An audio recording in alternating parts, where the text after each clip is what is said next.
Subhanahu wa ta'ala. Jadi yang dua minggu yang sudah kita dah tahu tentang mimpi baiklah.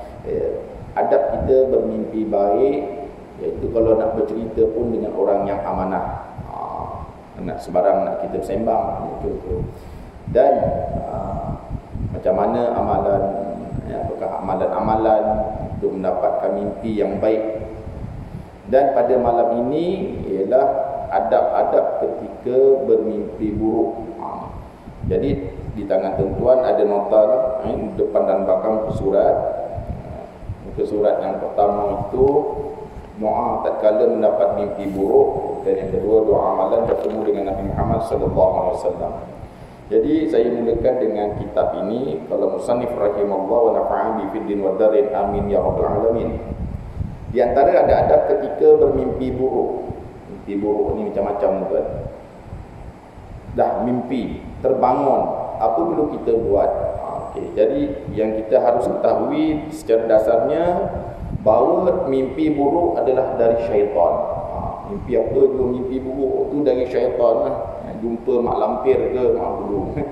Tengok cerita kat TV mak lampir terbawa ke tidur. Itu mimpi dari syaitan.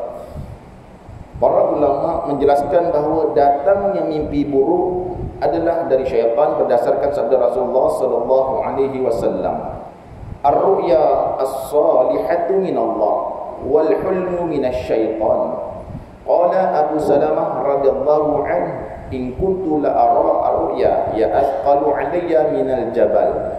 Falamma sami'tu hadzal hadits fama kuntu ubaliha. Rawahu Malik fil Muwatta.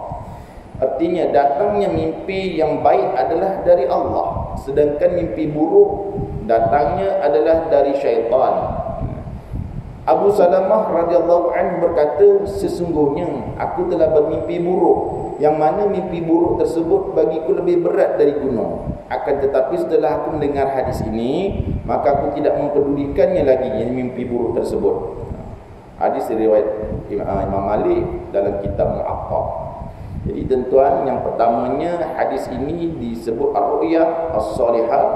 Ru'ya itu mimpi, dan juga al-hulmu. Al-hulmu tu pun mimpi juga. Apa beza ar-ru'ya dengan al-hulmu? Dulu mungkin saya dah terangkan, cuma ini ingatkan sekejap sahaja. Ar-ru'ya itu biasanya mimpi yang nyata. Mimpi yang nyata bila keadaannya kita tersedar dari tidur, kemudian kita teringat mimpi itu tadi, dan mimpi yang baik-baik. Salah satu daripada 46 kenabian, ada 44 kenabian, ada hadis yang lain 60 kenabian, 71 dari 70 kenabian, maknanya cerita-cerita. Apa maksud 1/46, 1/44 daripada kenabian, 1/70 dalam hadis yang lain kenabian. Maknanya tuan-tuan, dalam bab fiqh, bab muamalat, bab tasawuf, bab lagi bab tauhid, maknanya ada sebahagian daripada perkara-perkara benar yang disampaikan dalam bab bukan bab mimpi lah, maknanya dalam perkara tadi di dalam mimpi. Baik, berarti disebut ru'ya. Ni saya dapat ilmu ni dari sahabat saya dulu, namanya Syukri Arsyad. Ketika sama-sama belajar di Mesir lah, dia mendapat daripada guru dia, dan disampaikan kepada saya kenaan ar-ru'ya dengan al-hulmu. Dan al-hulmu ini biasanya mainan-mainan syaitan, penat-penat. Apa yang kita tengok siang tadi malam tu terbawa-bawa, itu al-hulmu. Hilim. Hilim. Hilim. Jadi itu beza ar-ru'ya dengan al-hulmu. Tuan-tuan. Jadi al-hulmu minasyaitan. Disebut kat situ kan. Jadi sahabat pun bila dah mimpi buruk, macam dia dah bermimpi buruk, dia teringat hadis ni, dia buat tak kisah ni lah. Kena makan dengan naga kepala 10, dia buat tak kisah. Contoh. Baik, yang pertamanya apa perlu kita buat? Buat tak kisah. Ni, adabnya yang pertama buat tak kisah. Yang kedua, walau tak kisah mana pun, apa perlu lagi kita buat? Iaitu membaca ta'awuz. Ta'awuz, perlindungan dari Allah Ta'ala. Dalam kertas yang tuan-tuan dapat tu, Allahumma inni a'udzubika min syarri hadhihi ru'ya. Allahumma inni a'udzubika min syarri hadhihi ru'ya. Ni tuan-tuan, lafaz antara contoh tahu a'udzubillahi minasyaitonirrajim pun ta'awuz juga, tapi ini antaranya yang bagian ulama menulis dalam kitab ini ialah Allahumma inni a'udzubika min syarri hadhihi ru'ya. Apa maknanya? Ya Allah, sesungguhnya aku berlindung denganmu dari kejahatan mimpi ini. Kalau kita kadang-kadang terbawa-bawa mimpi jumpa hantu, mimpi kena kejar dengan rimau dan sebagainya lah. Dalam mimpi terbangun, kita bacalah ta'awuz ini, Allahumma inni a'udzubika min syarri hadhihi ru'ya. Aku berlindung denganmu dari kejahatan mimpi ini. Seandainya kalau dia membawa berita benar pun, harap-harap tak benar, tak terjadi. Nanti kita tengok apa lagi adabnya. Dasarkan sabda Rasulullah sallallahu alaihi wasallam, tuan-tuan, idza ra'a ahadukum ma yakrah falyata'awudz billahi min syarriha wa min syarri syaitan wal yatafil thalathan wa la yuhaddits biha ahadan fa innaha lan tadurra. Jika kalian melihat mimpi yang buruk, maka berlindunglah kepada Allah atas keburukannya. Bacalah ta'awuz, a'udzubillahi minasyaitonirrajim, ataupun Allahumma inni a'udzubika min syarri hadhihi ru'ya. Contoh, disebutkan ru'ya juga sebab takut benda tu ru'ya kan. Berbanding dengan hilm. Hilm ni mainan syaitan biasa-biasa gitu je. Ru'ya ni yang kita takut juga.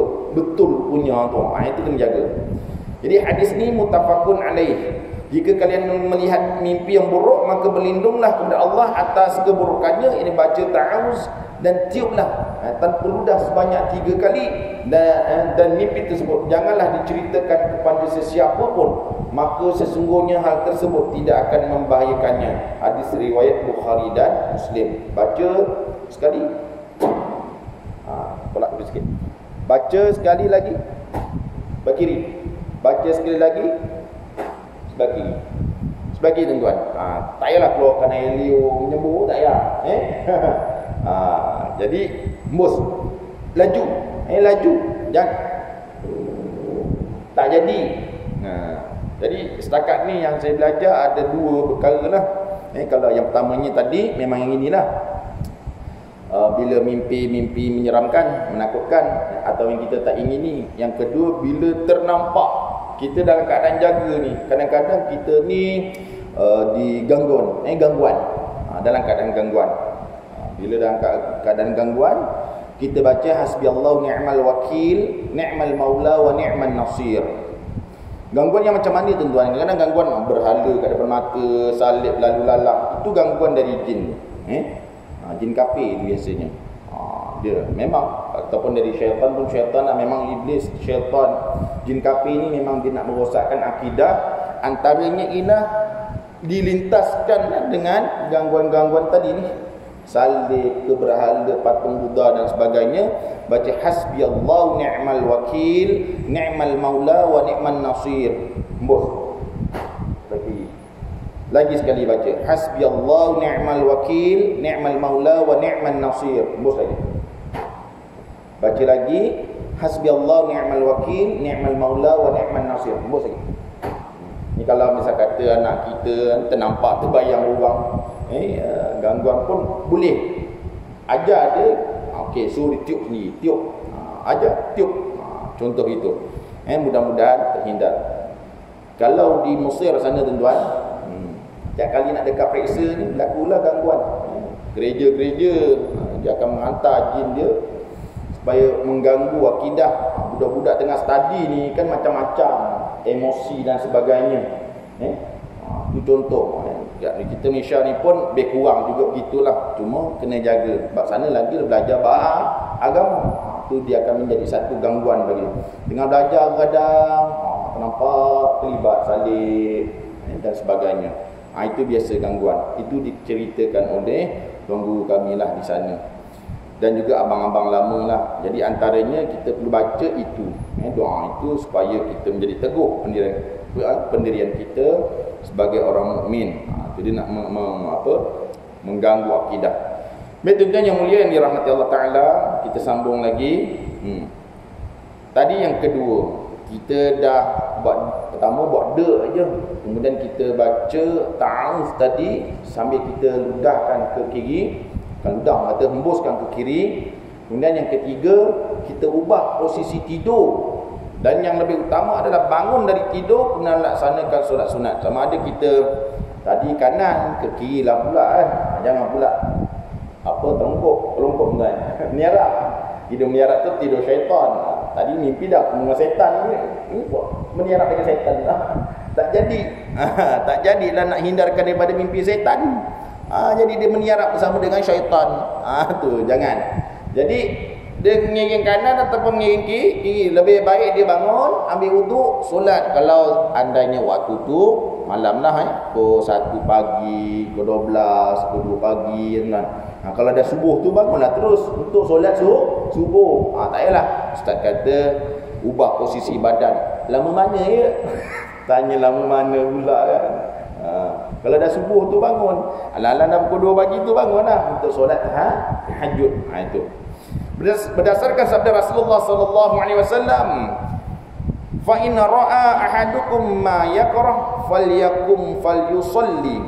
Jika salah seorang dari kalian melihat mimpi yang tidak disenangi, yakni mimpi buruk, maka bangunlah kemudian solatlah. Hadis riwayat Bukhari dan Muslim, muttafaqun alaih. Nabi hajar dah kepada kita macam mana nak menghadapi mimpi yang buruk. Bukan saja-saja tuan, peringatan dulu ada kita punya. Mimpi buruk ni bukan kita benda tu kita besarkan. Tak, esok nak sembang kat warung kopi ni, nak cerita pasal mimpi buruk kena ke jantung ni. Contoh, kena kejar mak lampir ni. Bukan. Peringatan kita beramal dengan hadis, beramal dengan sunnah Rasulullah sallallahu alaihi wasallam, bangun solat kalau tu waktu malam lah. Kalau termimpi waktu siang, bangun ambil wuduk, tenang-tenangkan. Kalau paling tidak pun ubahlah posisi tidur. Tidur siang ada kan tidur siang pun bermimpi juga. Kemudian yang keempat, tidak menceritakan kepada sesiapa pun atas mimpi buruknya. Kalau kita buka kitab Adab Din wa Dunya, Imam Al-Mawardi pun ada menyebutkan perkara yang sama. Jangan cerita kat siapa-siapa pun. Berdasarkan hadis an Jabir radhiyallahu anhu qala, jaa rajulun ila an-nabiy sallallahu alaihi wasallam faqala, ya Rasulullah, ra'aitu fil manami ka'anna ra'si quti'. Qala fadhahika an-nabiy sallallahu alaihi wasallam wa qala, idza la'iba asy-syaitanu bihadikum fi manami fala yuhaddits bihin nas. Rawahu Muslim.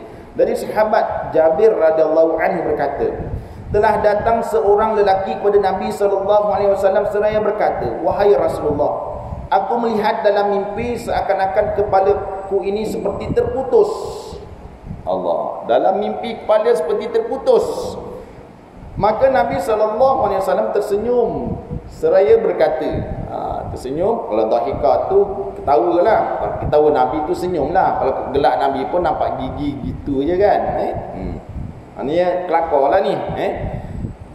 Jadi baginda bersabda, apa maksudnya? Jika syaitan mempermainkan salah seorang dari kalian dalam tidurnya, yakni mimpinya, maka mimpi tersebut janganlah diceritakan kepada orang lain. Nabi sarankan dia jangan cerita kat orang lain lah. Tak apalah, kalau dah cerita dekat Nabi tak apa lagi ni, sebaik dia cerita pada Nabi. Dia tak cerita kat orang lain. Dia orang lain buat gelak kat dia, satu. Yang kedua, ditakut-takuti mimpinya tu nanti jadi betul. Nanti kita akan jumpa hadisnya. Ni kelima. Tidak mentafsirkan mimpi tersebut dengan penafsiran apapun, kerana dikhawatirkan akan terjadi sesuai dengan apa yang telah ditafsirkannya. Ini yang kelima. Jadi kita tak sembang dengan orang lain, kecuali yang diamanahkan. Macam cerita mimpi baik tu jugalah. Orang sahabat-sahabat yang kita rasa dia amanah pun diterima. Sebagaimana kisah Nabi Allah Yusuf alaihissalam kan. Mimpi bertemu 11 bulan sujud 11 kawkaban. Yang sujud 11 bintang sujud kepadanya. Abah dia katakan jangan sembang ke orang lain, ke adik-adik kamu kan. Itu mimpi yang bagus tu, mimpi yang baik. Itu dalilnya. Yang ini mimpi yang buruk, lagilah tak boleh. Berdasarkan sabda Rasulullah sallallahu alaihi wasallam, innar ru'ya taqa'u ala ma tu'abbar wa mathalu dzalika mathalu rajulin rafa'a rijalahu fa huwa yantadiru mata yad'uha fa idza ra'a ahadukum ru'ya fala yuhaddits biha illa nasihan aw 'aliman, rawal hakim fil mustadrak. Sungguhnya suatu mimpi akan langsung terjadi sesuai dengan apa yang ditafsirkan. Gambarannya adalah seperti seorang yang mengangkat satu kakinya, maka dia menunggu bila akan menurunkan kakinya. Oleh kerana itu, jika salah seorang dari kalian bermimpi buruk, maka mimpi tersebut janganlah diceritakan kepada sesiapa pun kecuali kepada orang yang dapat memberinya nasihat atau orang alim. Ni yang kena jagalah ni, takut menjadi betul. Itu perumpamaannya lah. Ibarat orang mengangkat kaki sebelahnya tu, macam angkat kaki sebelah. Saya tak nampak lah saya angkat kaki sebelah ni. Rupanya dia tengah buat angkat kaki sebelah. Tu contoh. Ibarat begitulah. Kalau mimpi kepala putus, macam mana putusnya? Macam ni putusnya. Nanti kita tak nak terjadi begitu. Jadi biarkan saja baca doa tadi kita ludahkan. Yang 6, meludah ke arah kiri tanpa air liur. Ni kita dah baca. Tuan-tuan yang mulia yang dirahmati Allah Ta'ala, dalam kitab ini dia ada tuliskan faedah yang pertama, faedah yang kedua. Jadi tuan-tuan akan jumpa bacaan amalan supaya tidak ihtilam. Saya letakkan dalam sinilah, dalam catatan tu, iaitu membaca 2 ayat dari surah Al-A'raf ayat 200 hingga 201. Ihtilam ni apa tuan-tuan? Ihtilam ni bahasa Arab. Dalam bahasa Melayunya mimpi basah. Mimpi basah ni, mimpi basah ni benar tak benar? Ya benarlah, sebagai tanda. Dalam hadis ada sebut rufi'al kalam anisalas tu, terangkat mata pena kecuali 3 perkara kan. Junun, orang gila. Orang gila ni kalau bunuh orang tak berdosa. Contohlah orang gila, orang mabuk. Orang mabuk, dia tak tahu apa-apa, orang mabuk. Kemudian yang ketiganya as-sabiyu hatta yahtalim. Baby ni, budak kecil sehingga dia akil balik. Ihtilam. Ihtilam ni ketika kalau perempuan ni, salah satu tanda akil baliknya ialah ketika umur dia 9 tahun qamariyah tu kedatangan haid. Tapi kalau dia tak datang haid, nanti umur 15 tahun. Lelaki pula umur 15 tahun keluar air mani. Salah satu caranya ialah ihtilam. Ihtilam ni hormon di dalam tubuh badan lah. Bila dia mimpi keluar progesteron dia, hormon apa lagi yang perempuan, jadi membolehkan dia mengandung. Dia boleh mengandung, dia boleh mengandungkan orang lain. Itu satu sudut bab sains lah. Jadi dalam hal yang lain pula, umur 15 tahun ni, dia mimpi ke tak mimpi, budak lelaki ni umur 15 tahun tu dia dah akil balik lah. Ni kita cerita yang mimpi lah ni. Maka tertakliflah kepada dia sebagai orang Islam, solat jaga, puasa jaga, semua tertanggung ke atas diri dia. Jadi bapa kita tahulah, anak aku ni dah bujang, istilah bujang lah, dah akil balik. Dah akil balik. Bila dah akil balik, pastikan solatnya jaga. Dulu umur dia bawah 15 sebelum dia bermimpi lagi tu, terkejar-kejar juga dia semayang. Tapi bila betul-betul dia dah akil balik ni, lagilah kena jaga waktu solat dia.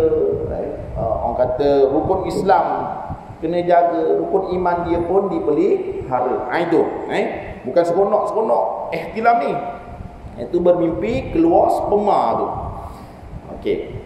Jadi saya tak nak cerita panjang bagi sudut fiqh dalam bab orang dah akil balik ni.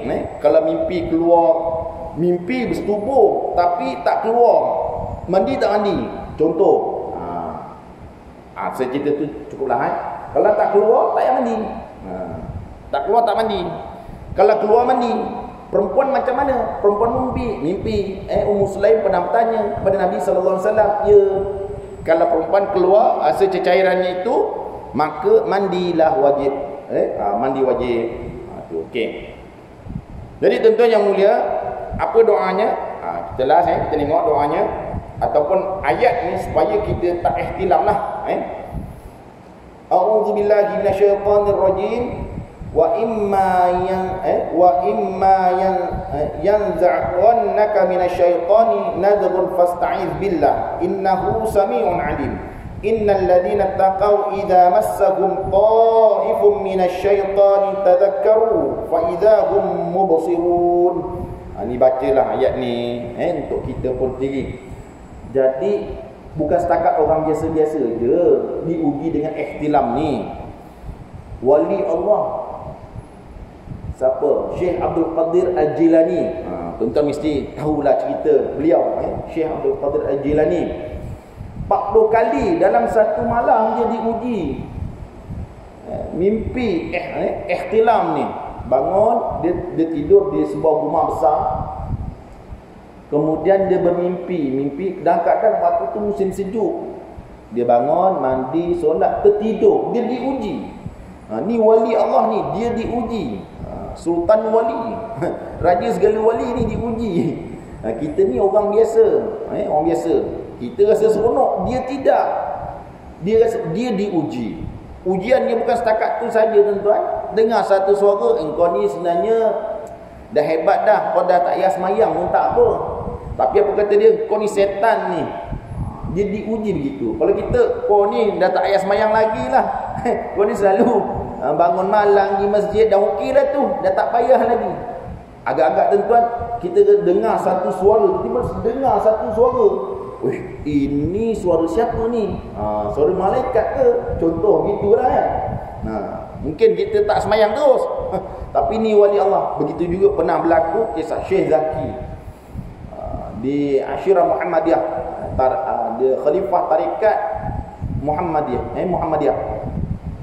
Satu hari kata dia, dulu saya ada cerita kat tuan-tuan, dia tengah zikir wirid kat sejadah, wirid, dia berdiri macam terbang lah, Zam-Zam Al-Kazam kan. Itu dia kata tengah wirid ni tuan, kalau kita ni wirid, tiba-tiba dengan sejadah kita ni terbang, apa perasaan tuan? Ini macam cerita Piramli je. Nak pergi ke negeri Pasir Dengung ni. La kungfu fatakungsi, landing time, siap buat tu lagi tuan-tuan. Tapi ni tidak tuan-tuan. Syekh Zaki ni dia baca apa? Dia kata ini syaitan, boom, jatuh balik. Itu wali Allah, dia diuji. Kita ni orang biasa tuan-tuan. Kalau dia tahu itu adalah satu ujian yang menjarakkan hubungan dia dengan Allah Ta'ala. Tu nikmat nampak seperti nikmat, rupanya istidraj. Jadi kita kena dapat bezakan lah. Dan macam mana cara nak bezanya? Dekatkan diri kita dengan Allah Ta'ala dan juga ilmu. Itu yang sangat penting. Jadi tuan-tuan yang mulia yang dirahmati Allah Subhanahu Wa Ta'ala, alhamdulillah kita sekadar sampai sini dahulu berkenaan dengan mimpi kita. InsyaAllah pada akan datang, sekiranya diizinkan, selagi hayat di kandung badan, mudah-mudahan kita pelajari apakah doa dan amalan bertemu dengan Nabi Muhammad sallallahu alaihi wasallam. Banyak, tapi ini di antaranya yang saya catatkan yang mudah-mudah, ikut hak level kita lah yang mudah-mudah ni.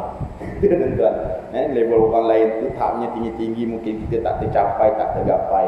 Jadi setakat apa yang ada, walau macam mana pun ada sekali notanya, tuan-tuan bolehlah baca-baca sedikit, boleh, insya-Allah boleh difahami, dan saya akan terangkan pada masa akan datang insya-Allah. Jadi bismillahirrahmanirrahim. Alhamdulillahirabbil alamin wassalatu